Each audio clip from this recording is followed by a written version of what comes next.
Good morning. So today is going to be really exciting because every year in the Smoky Mountains there is this event and over 30,000 people enter the lottery to be able to go and only 800 gets to go. But there's kind of this little loophole that they don't really talk about, which is the fact that the event is Synchronized Fireflies. All right, so basically what happens is it's fireflies mating, but they synchronize their lights and it's stunning and it's beautiful.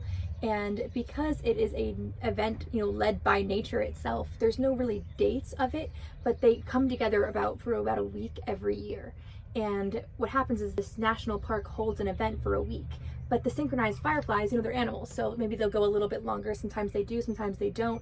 So we are kind of today betting on hoping that they will go a little longer, just one extra day, and we can see it. So I have a lot to be able to get for tonight. I need a red flashlight. I need some things to be going hiking by myself in the middle of the night. So it's going to be very exciting, but also we have a few interesting stops here in East Tennessee to make first. So there are actually a few different loopholes besides the one I'm using of going a few days before or after the ticketed event on dates no tickets are needed, but the fireflies are still likely to be out. So if you ever want to attend and don't find yourself always the luckiest at lotteries, these are two more loopholes and tips for you. First is that you can book a stay at the National Park Campground, and that is your free ticket in. You probably think these sell out fast, but I looked the day before the event, and when I went online, there were still open campsites. The next loophole is that this location isn't actually the only one in the national park which you can see the fireflies at. Just research online ahead of time, and you can find other popular spots. Honestly, this is the coolest mini golf place I have ever seen. I actually want to go, but we don't have time. We gotta keep moving. The Synchronized Firefly event is in the Smoky Mountains, one of the few national parks here on the eastern side of the country. According to morethanjustparks.com, it was the #1 most visited national park in 2022, with over 14.1 million visitors. Does that mean it's the best? Not necessarily, sorry. I will say I definitely like Acadia and Zion National Park more, and I'm sure Yellowstone will one day blow me away. Honestly, the Smoky Mountains just felt like a regular hiking experience to me besides the event tonight, but of course I'm open to hearing any opposing opinions, and I would love some travel recommendations to do better next time. But there is just one thing I want to show you before we go in here. All right, so these are my children. These are my salt and pepper shakers. And it actually took me years to finally pick ones that I was so happy with. I don't know why. I really think salt and pepper shakers are really cool, but I do. So that's all I'm gonna say for now. So I had made a quick pit stop at the Salt and Pepper Shaker Museum, and it was supposed to be a short pit stop, but I ended up fulfilling one of my bucket list dreams and getting to know the owner, and it ended up being just a much more involved stop than planned. So I ended up turning it into its own video, and I will be posting it first on my new Patreon. I finally made a Patreon because so many of you have reached out wanting to support my channel, and I am so thankful for your support, and I've been wanting to find a place to build a deeper community, and so I started collecting some special videos and updates over there for all of you, and I am so excited that we kind of have our own little special VanLife club now. All right, well, that went very differently than expected, but in the best way possible. All right, guys, well, we got a lot to do, and we still have to make it in time for the fireflies, so I guess we're off to our next stop.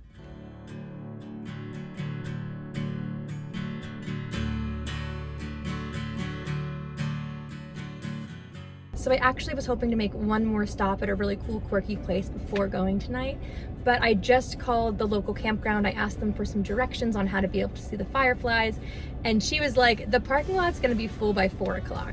And it's 2:30. So we are on our way right now to hopefully go get a spot to see the fireflies. If I don't get a spot in the parking lot, then I'll have to buy a campsite if there's still a campsite left. And if I can't do that, then I can't go at all.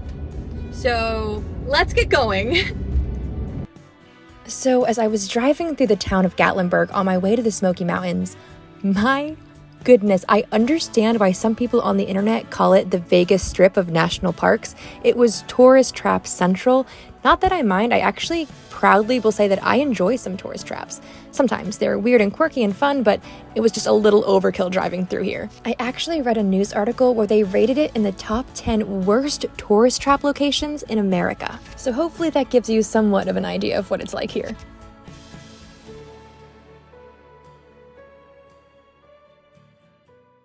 All right, so there is one more pit stop we have to make before going up the mountain. So let's get it done fast so we can get up there.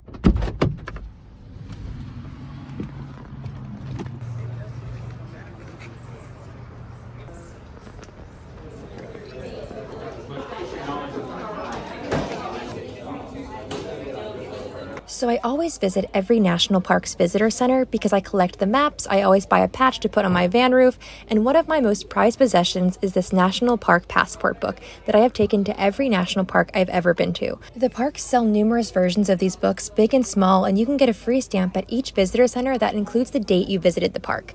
I chose this larger book because I can take a photo at each park, and then I kind of turned the book into a mini scrapbook of all my adventures. All right, so this was our last pit stop. Now we are on our way to get a parking spot to see the Synchronized Fireflies. But first, I actually have to pay for parking because apparently the Smoky Mountains no longer takes the $80 national park pass I just bought that is supposed to get you into every national park for a one-time fee for a year. But here, they make everyone pay for parking and have a pass on their windshield. I don't know why this is, but it makes me wonder if more parks will follow suit, if the National Park Pass will become essentially obsolete eventually, and we will have to start paying park by park. I don't know. I just know travel has gotten more and more expensive lately, just like everything else.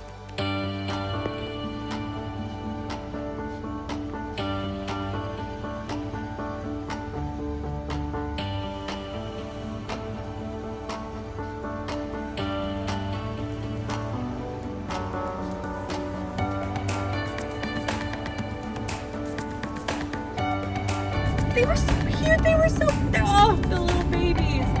That was incredible.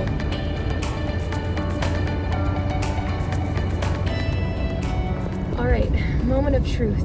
Will there be a parking spot?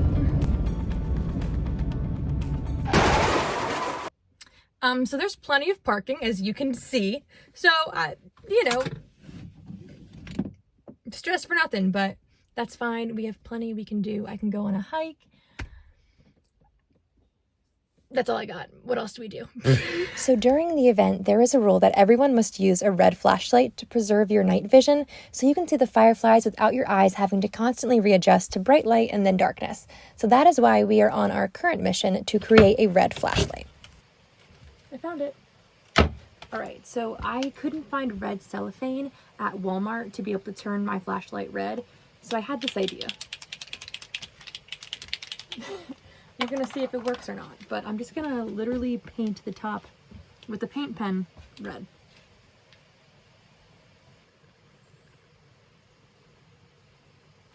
What do you think? Wow, carrying around these paint pens for months finally paid off. This is the first time I've used them. Well, there you go. Now you know. We're good to go. All right, so the fireflies don't come out until 9 p.m., so we have just a little while longer, so I'm going to make dinner in my van until the sun goes down. This is actually the first time I have been without internet for a prolonged point in my time on this road trip across America, and I was talking to a ranger, and he said to me, "Isn't it so refreshing and nice?" And I actually straight up told him no. Starting with the fact that I didn't have the song Fireflies by Owl City downloaded to listen to in my headphones all night while watching Fireflies, that alone was a tragic loss. I couldn't Google every burning question I had, I couldn't call my mom in all my free time. Maybe for someone who's always around people in busy jobs and busy life, no internet is refreshing, but for a solo traveler, that's my connection with the world. I can't even edit videos without internet, so I just kind of felt like there was so much I was itching to do that I couldn't. And it didn't seem unhealthy because I'm passionate about all those things that I'm doing. I have come to absolutely fall in love with video creation. I wanted to do it. I think oftentimes we demonize the internet and being on the grid. I think it dismisses all of the beautiful things that it can provide a platform for as well. It's how I'm able to connect with all of you, so it's pretty special to me. All things in moderation, of course, but when it is in moderation, I don't think it's something that we have to run away from.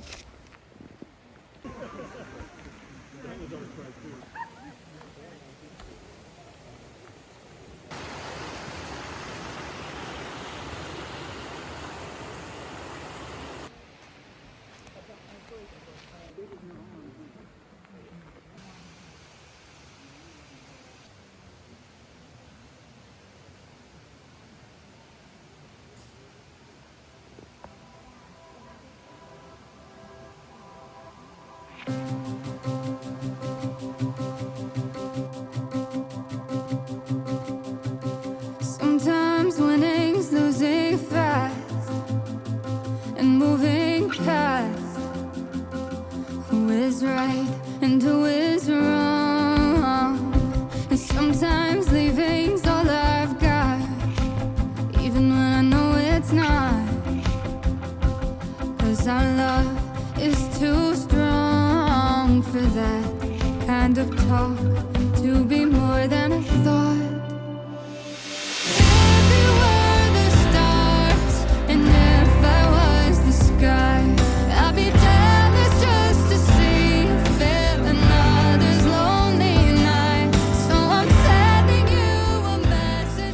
Today will be a day that I will remember for a long time. It truly felt like walking through a dream, something I just can't even begin to fathom or express.